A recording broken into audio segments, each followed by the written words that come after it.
Hey everybody, it's Marty, the JavaScript party, and my camera's doing that thing from that's kind of like a movie called Ring, where it would have this girl sort of creeping up at you, and then all of a sudden, like, she would just like, and that's what my camera's doing right now. I do think this is interesting because this happens all the time, right? Like, so I hadn't seen this problem as of like last Saturday, but last Saturday, thank you, Rhett. I don't remember if I said Marty the JavaScript Marty and my buddy Rhett back there. We're just getting ready to write some code. But I haven't seen this problem since OBS did an update. And so then I assumed it was an OBS update. And I swear this happens like all the time. There'll be like a bug or something, and then you kind of see it, and then it kind of, you make some changes, and then it goes away. And then you're like, oh, okay, it went away because of this change. And then all of a sudden you're like, it's back again. Because that, whatever it is you thought was fixing it, didn't actually fix it. And that happens all the time. And it's kind of like weird because like there's some things when you're a software developer that like you specifically code and it is in the code and it does it, and then you can say, yeah, it's going to stop. And then there's some things that aren't necessarily in the code. It could be in the browser, it could be in the operating system, it could be a lot of different things. It could be something on the server, and you'll see the problem go away, but then, and so you made some change, now the problem is gone, so you assume the change you made fixed the problem, but it didn't. And that is extraordinarily frustrating for uh, people who are above you, because generally the people above you have people above them and they report that it's fixed, and then it goes all the way to top, and then the top people go and check and it's broken still, and they yeah, then generally they'll make maybe a less than truthful report as to why it's broken. And many times the people at the top don't even understand who actually does the fixes. Like they may think that that the person that talked to them that did this fix, but the person that they think did the fix may be literally 3 layers away from the people who actually think that they made the fix and reported it. So it's just a big mess. Um, there are a lot of benefits to hierarchical environments, and then there are a lot of not. But anyways, whatever was breaking it is back. I tend to think it is probably something to do with the operating system. Um, it could be like there's always, like, even at all different levels, there's always spyware on your machine. There's always things watching you. That's just sort of the nature of things. I remember I worked at this one place where we had a bug, and um, we were trying to figure out the bug. And I've always just had a really good knack for fixing bugs, so I was trying to work on my computer, and so they reported the bug. We all dashed off. We all got on our computers, and I was trying to work on my computer, and like my computer was just so unresponsive. I mean, it was just completely, totally, and utterly unresponsive. I couldn't do anything on it. So finally, I just slammed my hands on my desk. I said, "Come on, guys! I can't do a thing because this computer isn't moving. Can you please stop watching my screen?" And amazingly, 15 seconds later, my computer became very responsive. And that was just because there was just so much spyware, and the spyware was written so poorly that probably, like, for every little mouse move I was making, it was probably trying to report to literally 100 different people that that mouse move was happening. And it was probably blocking my mouse move until the next move. And it was just like, come on, I know you guys are spying on me, but I can't get any work done. Can you guys ease up on the spying just for a little bit so I can try to figure this out? Um, and it was funny because it really it affected it. And I don't know, because I know they had cameras in that room, so I don't know if the people on the other side of the cameras were doing that. Like, pro tip, I remember once we were at a at a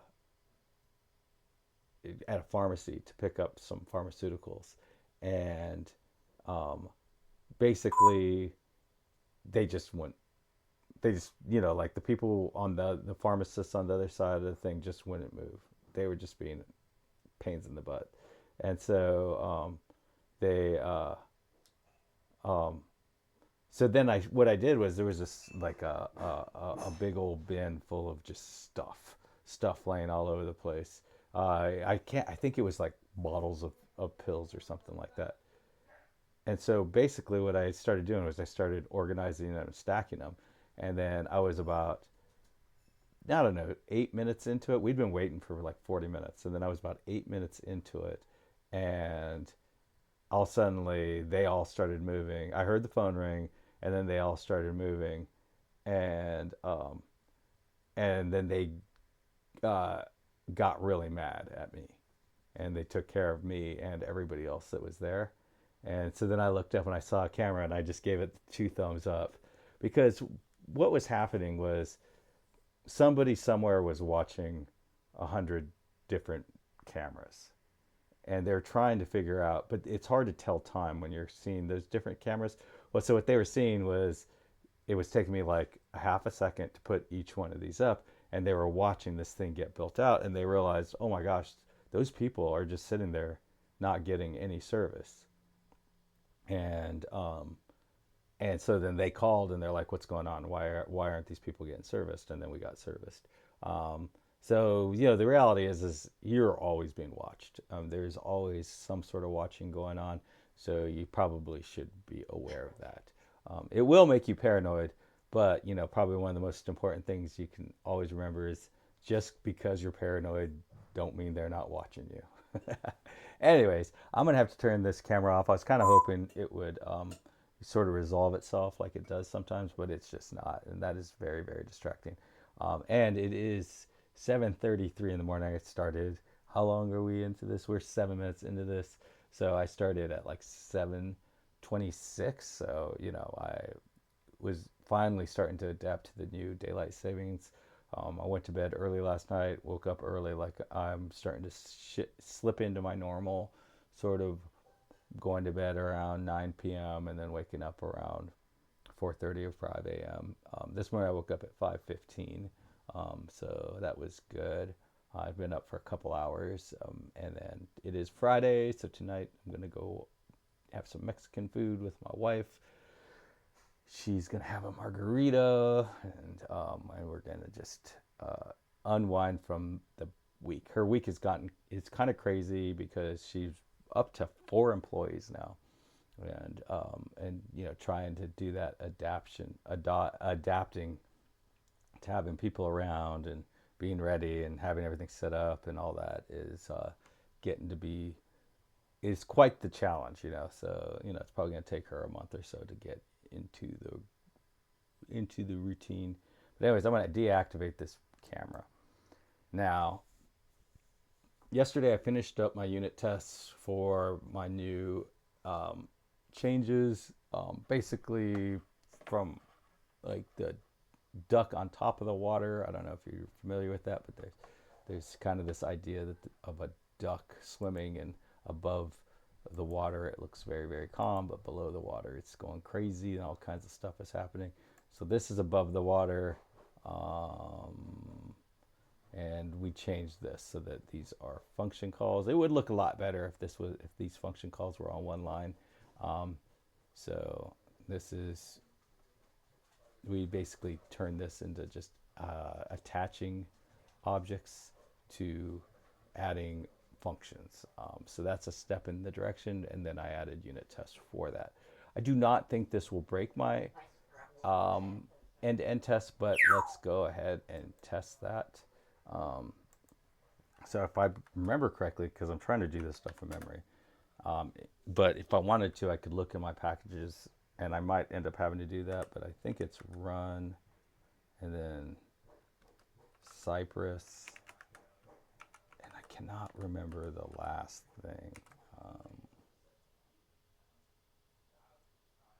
Don't remember. All right, package .json. It's good for you to try to do things from memory, in my opinion. Cypress open, open. All right, so now I'm going to hit the Alt and left button, Alt left. There was no reason to do that because I was down here. Open. All right, run Cypress open. And if I remember correctly, I get like an application will pop up, and then I have to tell it whether I want to do um, component testing or actual application testing. I think suite testing. I can't remember what it is, but I know I want the one on the left. This is so nice. These guys did such a great job. Um, so E to E testing is what I want. Um, so I'll click in there, and I have two suites. Okay, so I can choose between Chrome, Edge, and Electron. And now it took over the whole screen. So let me see if I can just hit this thing and get it to fit nicely.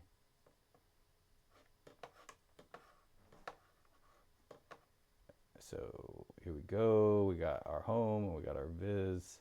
So let's run our home test. Our home, is this a home test? Maybe a home suite, home specs, home spec. Is maybe the right word. All right, passed.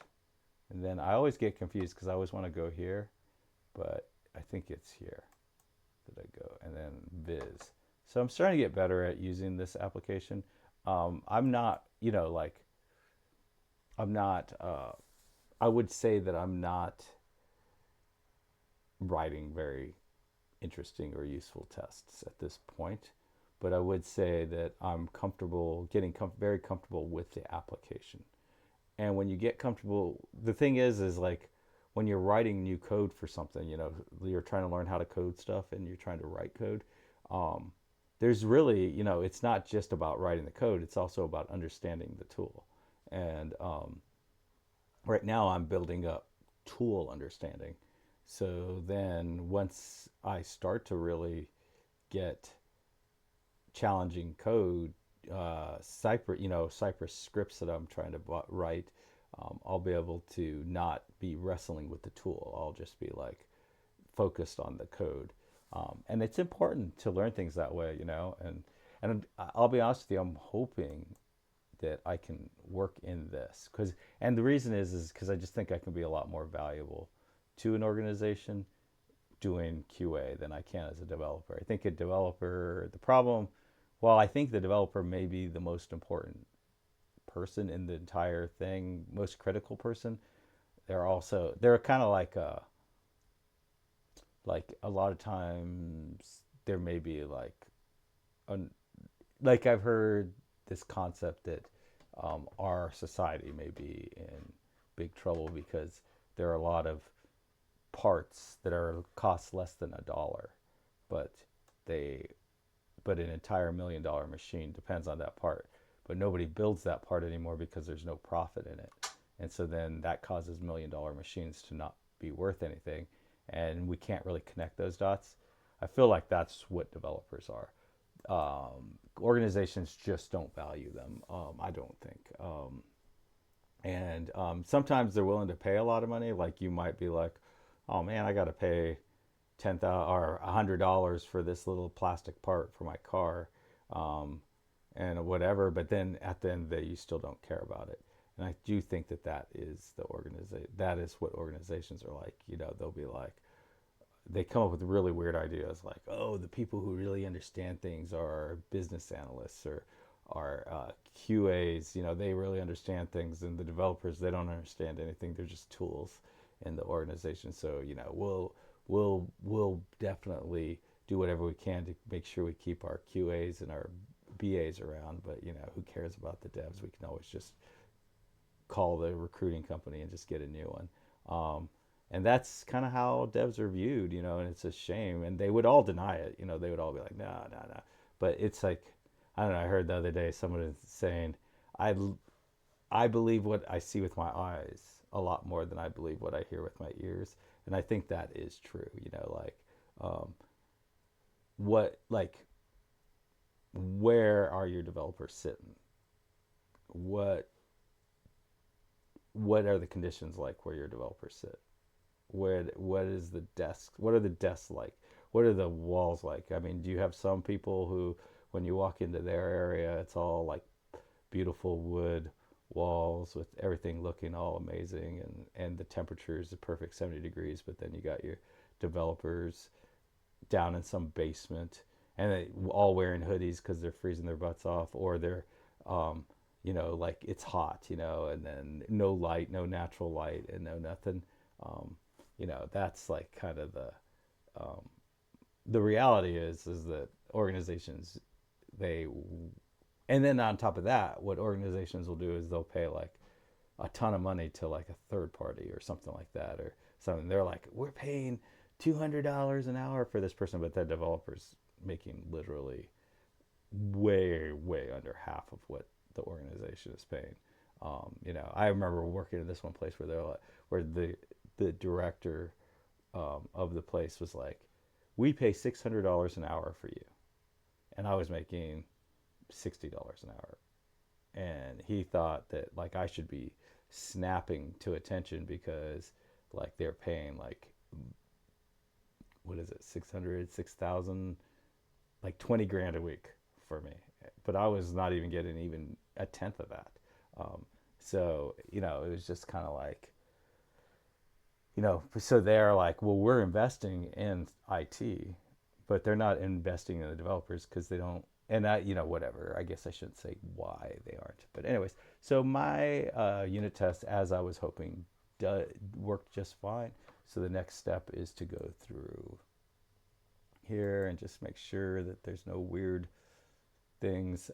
It's kind of funny, I guess. I think that this is a little better. I think just because I'm still for looping through, and I put these on different lines, that it doesn't seem that much better, but it is better than, to call a function. That I think it might be better to call a function than it is to create an object and assign it. I could be wrong though. I'm definitely open-minded to that, and maybe I'm not just assuming. And I added new types. I think that's always probably a good sign. If you you see a change and there's new types, I think this is probably a good sign that you've increased your understanding of things. And then I added this ID, which I think is also another good sign. I think everything is probably going to need an ID. I bet you what's going to eventually happen is I'm going to have like a hash on everything, and then basically, like, I think I'll probably, so that I can quickly determine if something's been changed, or not.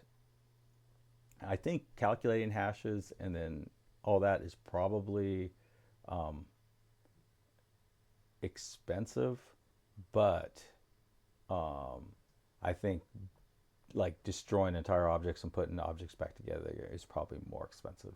But yeah, it'll be interesting to me because I think I'm going to have to, once these things start getting more complicated, I'm probably going to need to find a way to not just blindly overwrite things. And right now I don't update anything. So, you can't delete an animation or anything. So this should be our new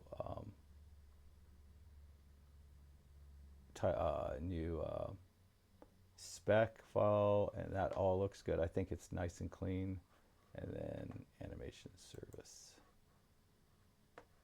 And then this is for the ID. That makes sense. And this is our new function. So I think that's good. I'm pretty happy with this. I'm going to commit it. We're still in the getting started. I don't feel like we have like a legitimate application yet. I think we're getting close. I wonder if my webcam is working properly. It looks like it's working now. Yeah, so yeah, it'd be interesting to know what causes that. But I'm watching this show on Netflix right now. It's called like Day One or something like that. It's about like it's Robert De Niro, and it's about how like somebody just turned everything off, all the software, for I want to say 60 seconds, and it caused like 3,500 people to die.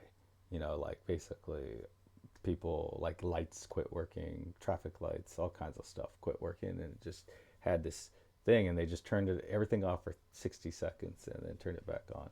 And that is truly possible. And it's because, like all of these things, all these operating systems, all of the everything is got like back doors built into them, so that people could so that people can get information and find things and control things. And if one of those back doors is just sort of misbehaving, that can cause stuff like that to happen. The camera was just being weird. I noticed the whole time, even though I turned off my camera, it was still on the whole time. The little white light is. I know a lot of people that I know that are sort of, I wouldn't say high up in the government, but relative to me, high up in the government, all have like little covers for their cameras and stuff like that. And I just noted that it's super consistent once you get to a certain level of activity, that basically they have these little, you can buy them on, I think you can buy them on Amazon, these little covers that you can just slide over so that your camera isn't visible. I'm pretty sure they have seen something that makes them be willing to go out of their way, because these are kind of people that like, you know, don't even like lock their cars and don't leave their front doors unlocked, of their house, but they have a camera cover on their camera. So there's that. But anyway, so let's go ahead and commit this. Everything looked good, so git add, git, oh my gosh, git commit dash m, and then we're just gonna say tweaks. Well, this is going to be video 78, so let's add that, video 78, and then tweaks the animation service.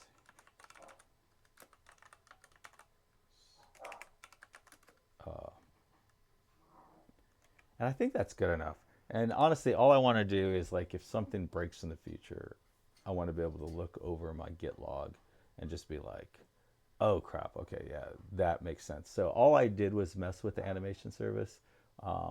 So if something's broken in animations now, which I don't think it will be, but like let's say it is, it'll be pretty obvious that this is where it broke. So let's go ahead and push that, git push.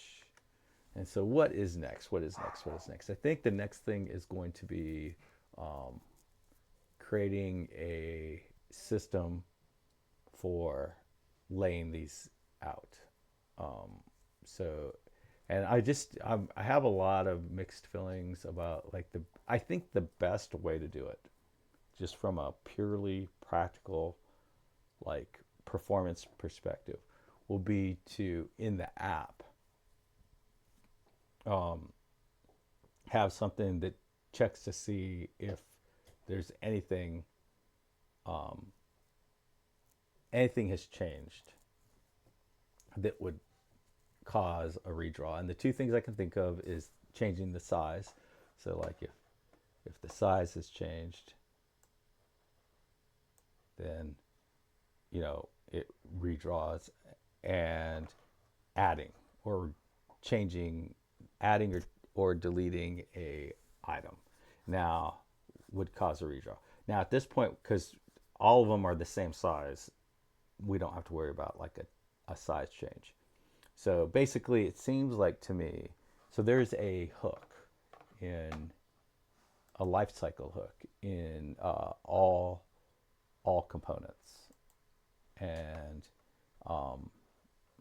so this app component will have a lifecycle hook, and I'm always going to assume that the app component is the parent at this moment. So I could add a lifecycle hook, and there's one of them that will, after view draw, let's see, implements, and then maybe after next render, after render. So there's like different lifestyle hooks. I wonder if there's a before. I don't think there is. Before all, before each, I don't know. But maybe this is probably a good thing. With ChatGPT, I feel like ChatGPT isn't as good as it used to be. And I do think that is going to be a feature of artificial intelligence is that it'll sort of be really good for a little bit, and then it'll start to sort of, as things change, um, it'll start to degrade, and then basically a new ones will have to be created, and then those will be trained up for the moment, and then they'll degrade. Because I think what happens is everything just changes so much that it can't quite get it all right. But anyways, I think this is what are the life cycle hooks in Angular.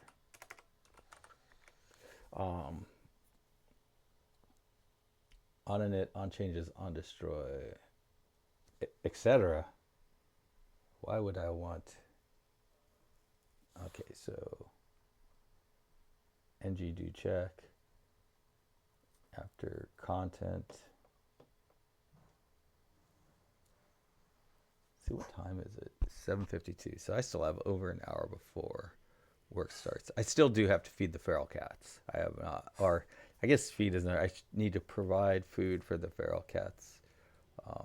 Put out food. So if I wanted to run something on every request animation frame, which one of these would be best?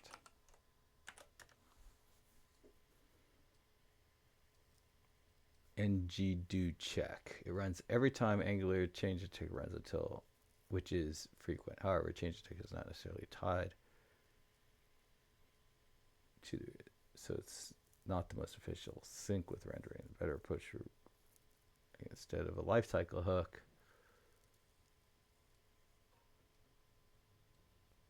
On destroy. So they're saying that I should just do an animation, actually set up an animation frame and do it. Now I believe the rest request animation frame, that's probably a bad idea. Okay, so is change detection. So I'm curious because I think they're trying to get away from the what is that called?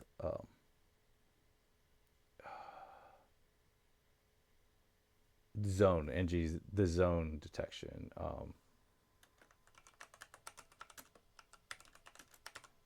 Tied to zone JS.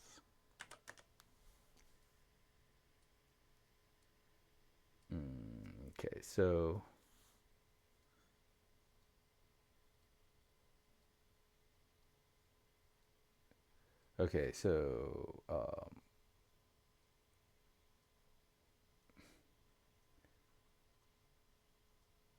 so I don't want to do it in request animation frame because request animation frame doesn't necessarily have access to the Angular state, and that could just lead to complications that I just don't want. Okay, is there a way to do it outside?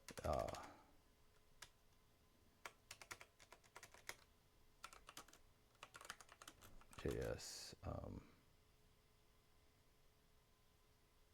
What is the word for that? Being, what is it called? Removed. I can't remember what the word. Deprecated.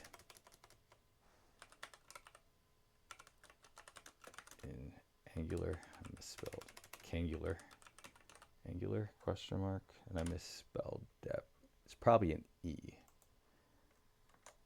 I feel like not being able to spell right in English may be a sign of a solid brain. Okay, so intentionally remove Zone.js and likely opt in for your path.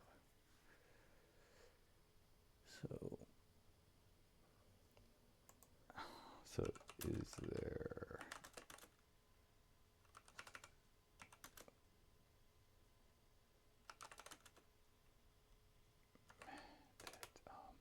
lines?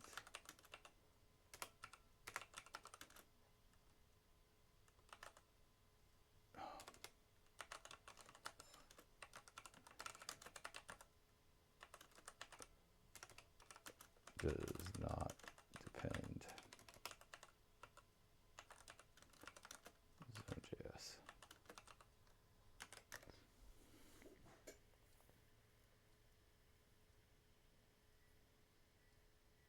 Yeah, see, that's what I thought. NG, that was my first animation.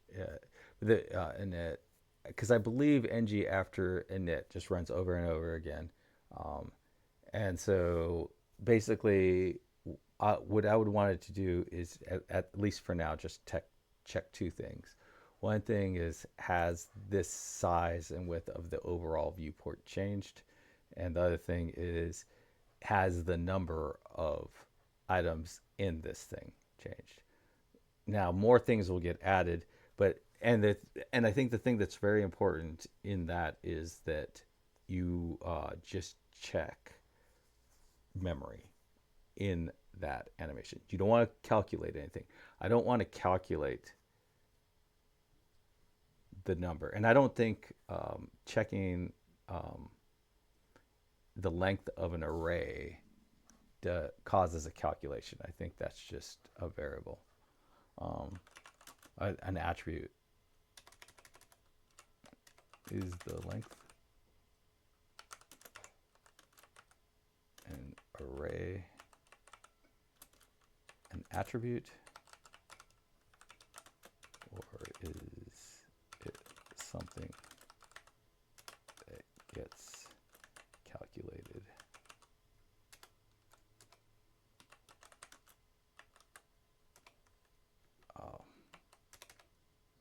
Calculated when it is retrieved. Question mark. Yeah, so see, that is a difference, right? So like, it won't be a big deal to check the length of the array on every request animation frame or on every after ng init. Um, so it's not going to be expensive. And then the width and the height of the screen is not going to be expensive. Those are of the viewport aren't going to be expensive. Those are just attributes. It's not going to go through. What you don't want to do is force a calculation on every 60 second, every 60 times a second or whatever. However often that happens. So that means if there's something else like in the future, what I don't want it to do is go look inside of some object and try to figure out, oh, has the length of this changed? Has that changed? I just want to sort of mark it as dirty in the memory, or yeah, probably mark it as dirty in the memory, and then just only do an update if it's dirty. Now, a lot of times, if you're working with other people, they may see that something changes whenever it gets marked dirty, and they just may like write some code just to mark it as dirty all the time, and then next thing you know, you've defeated the whole purpose. It's going through and looking for things, even though the thing isn't dirty yet. So then things can get out of whack. But since it's just me working on this, I'm not going to. I'm confident that I won't just try marking it dirty and, oh, that worked, and then walk away and be like, okay, this is done. I know I'll actually do it in a reasonable fashion. So anyway, so that's next. I'll probably create some sort of service that gets kicked off from. So one of the main things I hate about doing it this way is it makes the browser and the application sort of not work in its normal way. So if another developer were to come in and start working, like, they might think, I don't know why this screen, why it's constantly updating. Like, work or not work? Is it CSS, whatever, because it just doesn't do that. So unless they go into the app component and read, oh, by the way, after on this life cycle hook, every single time there's a run every single time, they won't know why it's updating itself. I don't like this coding side effects thing. I just can't stand that. But I just think it's going to be the most effective way to do it. I do doesn't look like I need these two libraries anymore. So let me remove those. Save. Make sure nothing broke.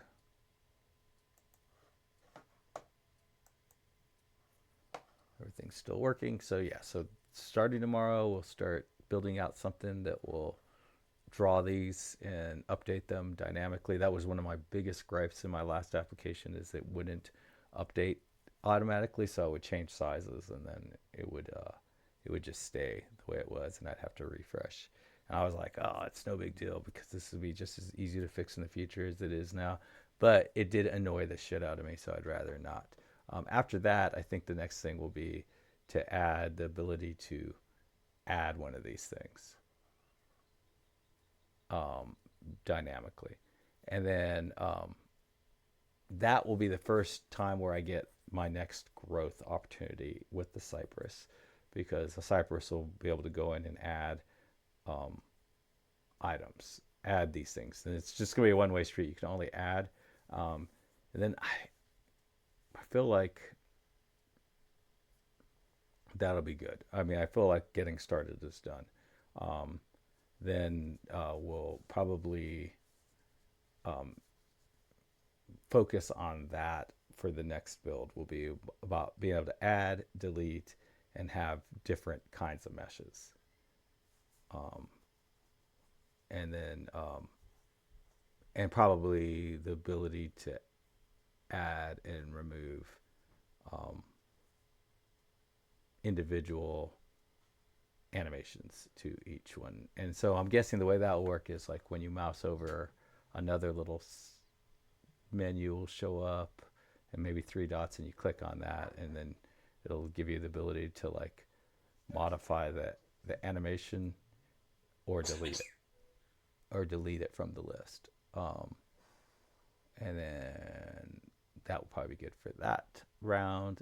And then also probably from the add, I'll probably want to have like be able to add all the different, at least primitive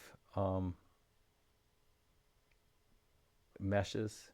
Um, and then I feel like, I don't know, I probably should just double down and figure out. Well, no, at that point, I'll have to make it to where you can import and export. And I'm going to have like sort of a cheap and dirty way of import and export. It's going to be like, I think this is what I think. I think you'll double click on this and it'll open a text box with the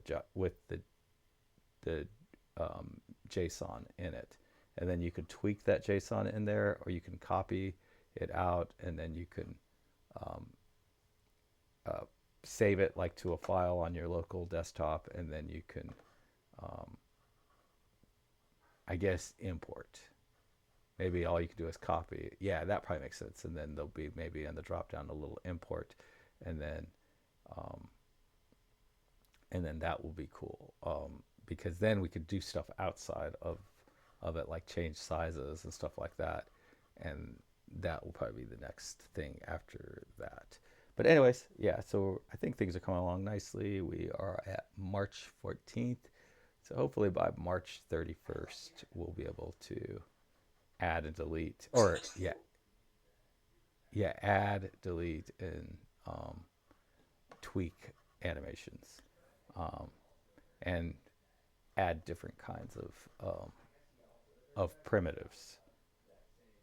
Once we can add different kinds of primitives, then and we can export and import those primitives, I think I should immediately go to uh, the more advanced meshes where you can manually set them up, or where you can set up different shapes and stuff that are done all that, because and I will be able to kind of set that up outside of this tool.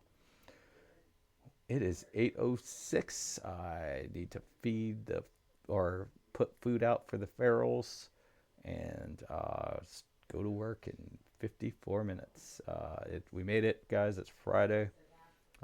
Today is the last day of the week after daylight savings, so that means that most of us will probably, if you live in a daylight savings situation, by the end of the weekend you'll probably be completely adapted to the new hour, and next week should be a hell of a lot better than last week. Happy coding, everybody. Bye.